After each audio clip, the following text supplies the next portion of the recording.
सामना पुढील सामन्यासाठी लवकरच मैदान गाठायचंय.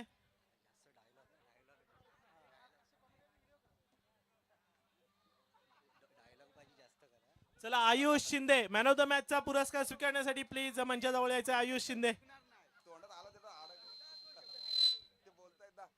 नक्कीच अगदी मान्यवरांची देखील उपस्थिती लागली इथे. नक्कीच अगदी आमच्या युट्यूब लाईव्हच्या माध्यमातून प्रेक्षेपण होतंय. अगदी या रायगड मी मराठीचे संस्थापक आदेश भाऊ लाड असतील आणि युवकांना घेऊन ही संस्थेचे स्थापन केलं. युवा म्हटलं तर उलटा शब्द केला तर वायू होतो, पण या वायूचा अगदी वायू न नव्हता अगदी परफ्यूमचं चांगलं सुगंध मिळतं या मावळ्यांच्या माध्यमातून. समाजसेवा असेल, शैक्षणिक असेल, क्रीडा असेल, अनेक स्पर्धेमध्ये चांगलं भाग देखील घेतलाय. आणि या रायगड मी मराठी प्रतिष्ठानातून एक सापडलेला मावळामध्ये आवर्जून पुरे उल्लेख करतो, तो म्हणजे रुपेशजी दर्गे साहेबांचं. कारण याच रायगड मी मराठी प्रतिष्ठानची ओळख झाली. यादव सहाय्यक समिती असेल, एक चांगला आपला सदस्य घडला गेलाय आणि एक अभिमानाची गोष्ट वाटते. आणि त्याच आज जे समालोचन करताय प्रथमेश सर, त्यांचं देखील उगमस्थान जर पाहिलं तर रायगड मी मराठी प्रतिष्ठान आहे. आणि आमची देखील समाजसेवेची ओढ देखील निर्माण जरी तळा तालुक्यातून झाली असेल, पण आम्ही देखील समाजसेवेचे सदस्य आपण रायगड मी मराठी प्रतिष्ठानमध्ये जोडले गेलोय. एक अभिमानाची गोष्ट आहे. आणि येणाऱ्या क्षणात तुम्हाला देखील शब्द देतो. अगोदर मला देखील आज टाइम नव्हतं, पनवेलमध्ये समालोचन होतं, पण राजू शिंदे साहेबांना सांगितलं होतं 8 दिवसापूर्वी ती कॅन्सल करेन. पण रायगड मी मराठी प्रतिष्ठानचे उपकार माझ्यावरती खूप जास्त आहेत आणि नक्कीच वेळेत मी हजर राहीन. आणि पुन्हा एकदा मला संधी दिल्याबद्दल मी रायगड मी मराठी प्रतिष्ठानचे आभार मानतो. धन्यवाद. दुसऱ्या सेमीफायनलकडे प्रथमेश सर आपण जातोय. एक मोठी लढत आपल्याला पाहायला मिळणार आहे. येस दुसरी सेमीफायनल होतीये ती चंडिका 11 आयनोली विरुद्ध लिटिल सनी क्रिकेट संघ कुशेडे. मागच्या वर्षीचा चॅम्पियन, डिफेंडिंग चॅम्पियन कुशेडे पुन्हा एकदा सेमीफायनल मध्ये दाखल झालाय. तो सूरज मस्कर आणि राज शिंदे सारख्या गोलंदाजीच्या जोरावरती. आणि त्यांचा मात्र आता मोठा सामना असेल तो कविराज आणि साईराज सारख्या फलंदाजांसमोर. Left hand right hand combination असलेली फलंदाजी पाहायला मिळते सूरज मस्करच्या समोर. साईराज यावेळेला साईराजच्या बॅटमधून चेंडू केलाय फुल, फटका आहे पॉवरफुल, परंतु गडी मात्र होतोय बाद. प्रशांत भोसलेने टिपलाय निर्णायक झेल. माघारी परतावं लागते ते साईराज मानेला. डीजे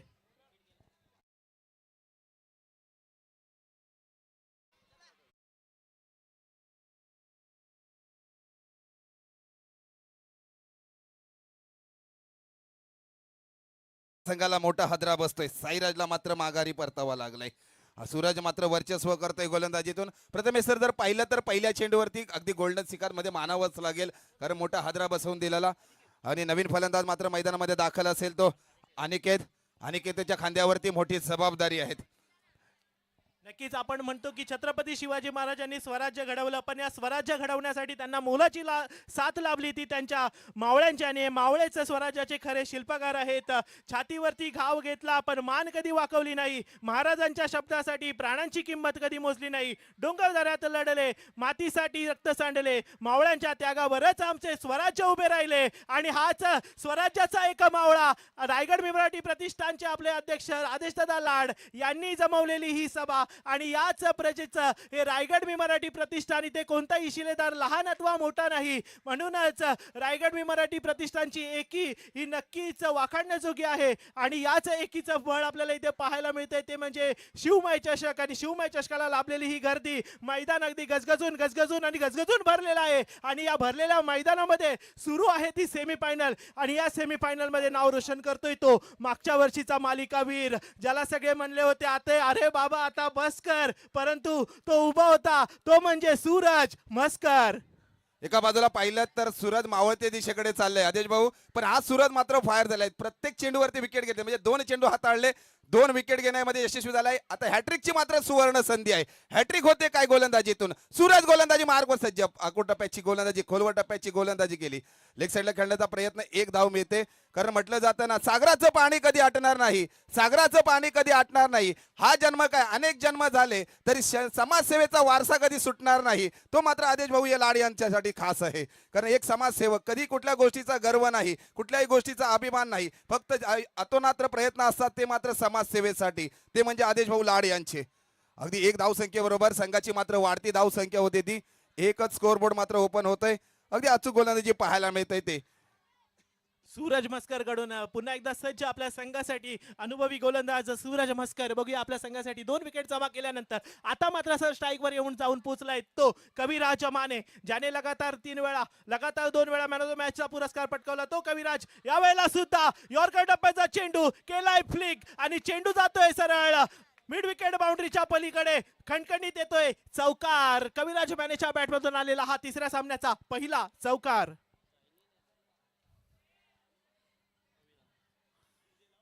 कविराजच्या बॅट मधून अगदी चांगला षटकार चौकार पाहायला मिळतोय. कविराजला मात्र फायर व्हावं लागेल, आपल्या खांद्यावरती जबाबदारी घ्यावी लागेल. खरं सेमी फायनलचा तरार आहे. इथून जो मात्र विजय होईल तो मात्र अगदी संघ दाखल असेल. फायनल मध्ये झालेला संघ दाखल आहे तो.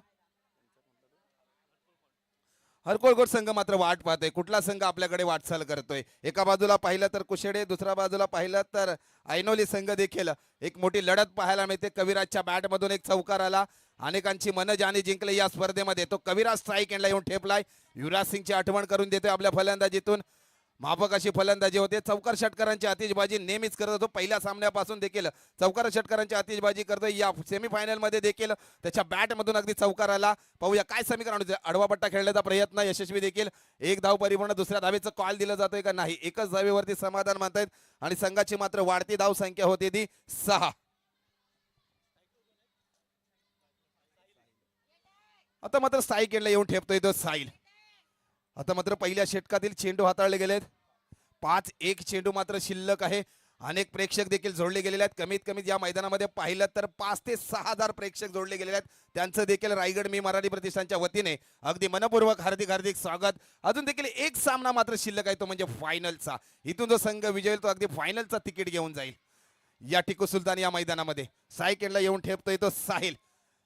स्टेट ड्राईव्ह खेळण्याचा प्रयत्न. क्षेत्ररक्षण मात्र तैनात. एक धाव परिपूर्ण. दुसऱ्या धावेचं कॉल दिलं जातंय काय. साईराज कविराजला मात्र माघारी परतावं लागतंय. एकच धावेवरती समाधान मानता. 1 ओव्हरच्या समाप्तीनंतर 2 बाद संघाची मात्र धाव संख्या होते ती 7. समीरजी टाकले साहेब, 7 हा आकडा आयुष्यामध्ये आम्ही वारंवार सांगत असतो. वैभव साहेबांना माहिती आहे.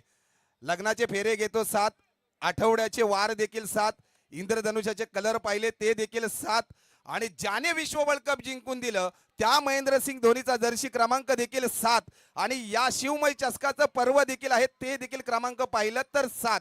तेवढीच मात्र धाव संख्या होते ती 7 या आकड्यावर. म्हणून 7 हा आकडा आयुष्यामध्ये खूप महत्वाचा आहे. आणि मी एक विनंती करतोय की जी 7 आकडा जसा महत्वाचा आहे तशी तुमची युवकांची जी 7 आहे ती अविस्मरणीय अशीच राहो. मी अशी श्रीकृष्णाचरणी प्रार्थना करतो. जाऊया सामन्यांकडे. येस, सामना चालू आहे तो सेमीफायनल 2 चा. लिटिल सनी क्रिकेट संघ कुशेडे विरुद्ध चंडिका 11 ऐनोली. ऐनोली संघाकडून कविराज ज्यांनी चांगली फटकेबाजी केली ते आता मात्र आहेत नॉन स्ट्रायकर एंडवरती. गोलंदाज राज सज्ज होतोय. पुन्हा एकदा राजकडून अचूक टप्प्याची गोलंदाजी पाहायला मिळाली. फ्लिक केला, चेंडू चाललाय फाईन लेगच्या दिशेने आणि एक धाव काढून स्ट्राईक एंडवरती आता जाऊन पोहोचलेत ते गेम चेंजर कविराज माने.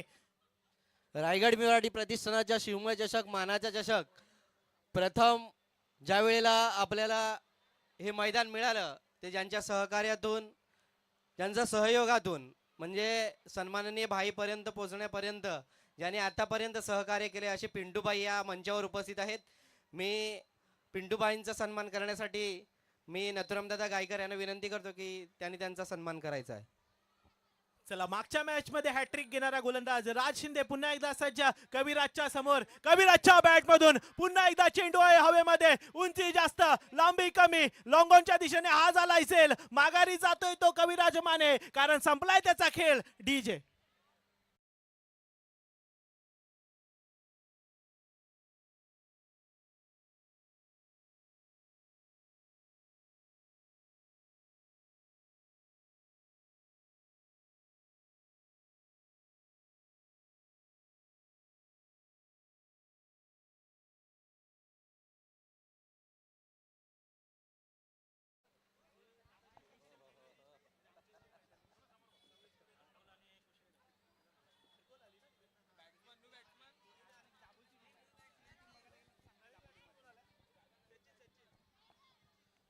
चला नवीन बॅटर मैदानाच्या आतमध्ये आले ते सचिनला नक्कीच इथे सचिन सरांसारखा खेळ करावा लागेल. गोलंदाजी मार्कवर गोलंदाज सज्ज आहे तो युवराज. बघूया यावेळेला यॉर्कर टप्पा आणि खरोखर अचूक टप्प्याची गोलंदाजी होत असताना कव्हरच्या दिशेने अफलातून झेल या ठिकाणी पाहायला मिळाला लिटिल सनी क्रिकेट संघ कुशेडे संघाकडून. आणि संघाला लागलेला आणखीन एक धक्का, लगातार दुसरा विकेट पुन्हा एकदा राजच्या खात्यावरती जमा झालाय.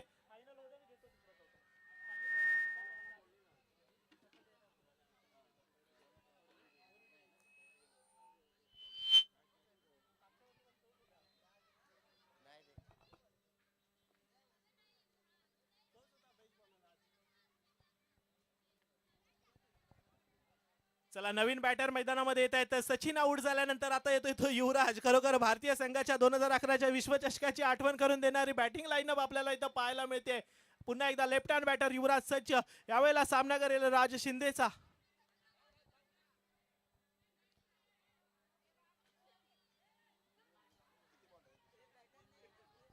धावसंख्या झाली आहे ती किती झाले, रन किती झाले, धावसंख्या झाली ती 8. पुन्हा एकदा सज्ज आहे तो राज. निर्धाव चेंडूची सांगता केल्यानंतर स्ट्राईक रोटेट करण्याच्या नादामध्ये एकाला मात्र इथे विकेट सॅक्रिफाईस करावी लागते. आणि आता मात्र स्ट्राईक एंडवरती जाऊन पोहोचलाय तो बॅटर.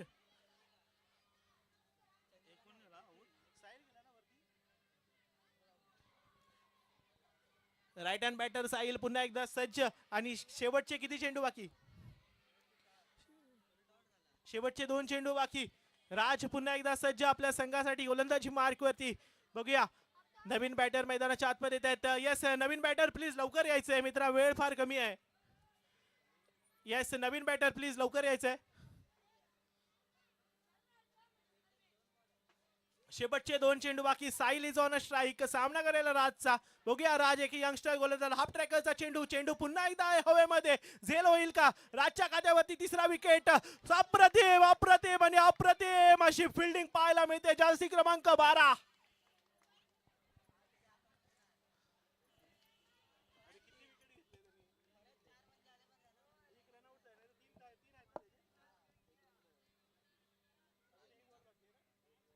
या मॅच मध्ये सुद्धा लगातार 4 चेंडूमध्ये 4 विकेट घेतले ते राज शिंदे. सुरेख अशी गोलंदाजी पाहायला मिळते आपल्याला राज शिंदेकडून. 1 विकेट जरी रनआउटचा असला तरी 3 विकेट मात्र राजच्या खात्यावरती नक्कीच जमा झालेत. मागच्या मॅच मध्ये मी आठवण करून देतो प्रेक्षकांना, 4 चेंडूमध्ये 4 विकेट घेणारा हा गोलंदाज आता सेमीफायनल मध्ये पुन्हा एकदा 4 विकेट जमा केल्यानंतरला सज्ज. शेवटचा चेंडू यावेळेला शैलेश यांनी फ्लिक केलाय. चेंडू चाललाय गॅप मध्ये. फाईन लेगच्या दिशेने चेंडू ट्रॅव्हल होत असताना बघूया 4 धावा येतील का नाही. चांगलं क्षेत्ररक्षण केलं गेलंय आणि 2 धावा चढवण्यात यश आलंय. तिसऱ्या धावेचा इथे प्रयत्न केला जातोय का? यस तिसऱ्या धावेचा प्रयत्न करताना विकेट मात्र सॅक्रिफाईस करावी लागते. आणि 2+ विकेट. 2 षटकानंतर संघाची धावसंख्या झाली आहे ती 11, 10. धावसंख्या झाली आहे ती 10 आणि टार्गेट आहे ते 11 धावांचं.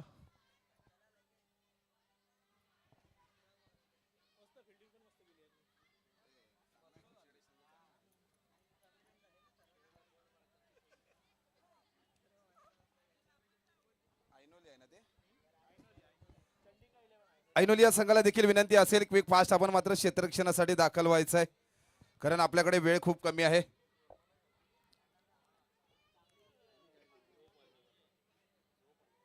ऐनोली संघ क्विक फास्ट आपण क्षेत्ररक्षणासाठी दाखल व्हायचं आहे. तसेच कुशेडी या संघाला तब्बल 12 चेंडूमध्ये धाव संख्या बनवायची आहे ती 11. 1 चेंडू जर पाहिला तर प्रत्येक चेंडूवरती 1 धाव संख्या घेते, तर 1 चेंडू देखील आपल्याकडे एक्स्ट्रा आहे. पण अगदी रोखावं लागेल ते ऐनोली या संघाला. कुशेडी या संघाच्या फलंदाजांना थोडंसं स्पीडअप घ्यायचंय मित्रांनो.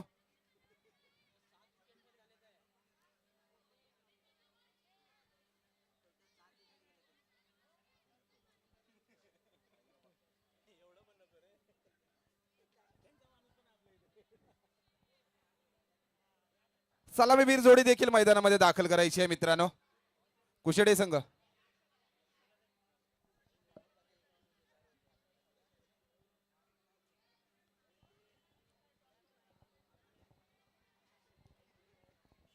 गणपती बाप्पाचं कदाचित जयघोष असेल. गणपती बाप्पा मोरया, जिंकून घरी लवकर परत या. आम्हाला देखील लवकर घरी जायचं आहे म्हणून विनंती करतो थोडंसं स्पीडअप घ्यायचं आहे मित्रांनो. सलामीवीर जोडी देखील मैदानामध्ये दाखल होते कुशेडी या संघाची. अगदी ती सेमीफायनल दुसऱ्या सामन्यांची मात्र सुरुवात आहे. एका इनिंग जर पाहिली तर काय ऐनोली या संघाची प्रथम फलंदाजी असताना मात्र 12 चेंडूमध्ये तब्बल धावसंख्या बनवली गेली ती 10 आणि कुचडे या संघाला जर विजयी व्हायचं असेल तर 12 चेंडूमध्ये तब्बल 11 ही धावसंख्या बनवायची आहे. चला गोलंदाजी मार्कवर गोलंदाज सज्ज होतोय तो सचिन आणि फलंदाजीसाठी आले ते सूरज म्हस्कर आणि विशाल भुवड. स्ट्राईक वरती असतील ते सूरज म्हस्कर 2025 चा मालिकावीर पुन्हा एकदा सज्ज आपल्या संघासाठी यावेळेला सलामीचा फलंदाज म्हणून आपल्याला पाहायला मिळतोय आणि सामना आहे तो सचिन समोर. 12 चेंडू आणि धावा त्या 11. बघूया आता कोण ठरतो या ठिकाणी बकरा. येस मॅच आहे सेमीफायनल 2 ची. सेमीफायनल 1 जिंकून फायनलचं तिकीट मिळवलंय ते यंग स्टार क्रिकेट संघ हरकोलकोंडनी. आता हरकोलकोंडच्या जोडीला फायनल मध्ये बाजी मारण्यासाठी कोणता संघ दाखल होतो हे पाहूया या लढतीमधून. नक्की स्ट्राईक एंडला आहे तो सूरज. गोलंदाजी मार्कवर सज्ज असेल तो सचिन. गोलंदाजी मार्कवर सज्ज. फायनल दिशेने खेळण्याचा पहिला चेंडू अगदी छान पद्धतीने मात्र त्याने सजवलाय. पाहूया धाव संख्या मिळते ती 1. एकेरीचं मात्र दुहेरीमध्ये रूपांतर करतायत काय. पंचांचा निर्णय येईपर्यंत 2 धाव संख्या मिळते. या 2 धाव संख्येबरोबर पंचाने निर्णय सांगताय. आमच्या स्वयंसेवकांना विनंती करतो पंच मात्र आपल्याकडे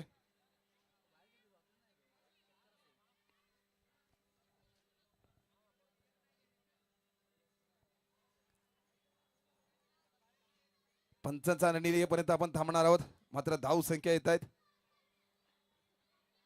2. या 2 या धाव संख्येने मात्र येस पंचांचा इशारा या ठिकाणी येतोय तो प्रतिष्ठान स्पेशल ब्रँडेड चौकार. सूरज मस्करच्या बॅट मधून आलेला पहिला सुपला शॉट आणि या सुपला शॉटने मिळवून दिलाय तो चौकार. चला वळूया सामन्याकडे. 1 चेंडू आणि धावा झाल्यात त्या 4. 11 धावांचं आव्हान करायचंय आता पार. बघूया सूरज मस्कर की सचिन. सचिन रोखतोय काय सूरजला, कारण सचिनकडे देखील आत्मविश्वासाची गोलंदाजी करावी लागेल. ऑफ साईडला खेळण्याचा प्रयत्न एकतर्फी 2 चेंडूवरती सामना संपवतोय काय. तब्बल धाव संख्या मात्र होते. चौकार जातोय सीमारेषे पार. येतोय सूरजच्या बॅट मधून चौकार. या चौकाराबरोबर बॅक टू बॅक दुसरा चौकार. धाव संख्या मात्र होते कुशडे या संघाची बिनबाद 8 आणि सूरज मात्र गोलंदाजाची लावतोय वाट. काय फलंदाजी, नेत्रदीप फलंदाजी, अविस्मरणीय फलंदाजी ठरू शकते. कारण इथून जो विजय होईल तो अगदी फायनलचा तिकीट मात्र गाठेल. तब्बल 25,000 रोख रुपये रक्कमसाठी आपण वाटचाल करू शकतो आणि तीच वाटचाल जर प्रथमेश सर पाहिली तर सूरजची पाहायला मिळते. नक्कीच सूरज पुन्हा एकदा सज्ज. गेम चेंजर सूरज या वेळेला रिव्हर्स स्वीपचा फटका. चेंडू चाललाय थर्ड मॅन बाउंड्रीच्या पलीकडे. येतोय खणखणीत आणि दणदणीत शिवमय चषक ब्रँडेड षटकार. संघाला मिळालं आता फायनलचं तिकीट. फायनल मध्ये 2 संघ आमने सामने येतील ते म्हणजे लिटिल सनी क्रिकेट संघ कुशेडे विरुद्ध यंग स्टार क्रिकेट संघ हरकोलकोंड. दोन्ही संघाच्या कर्णधारांना विनंती असेल की पुढील सामन्याच्या टॉस साठी लवकरच टॉस का बॉक्स मध्ये उपस्थित राहायचे.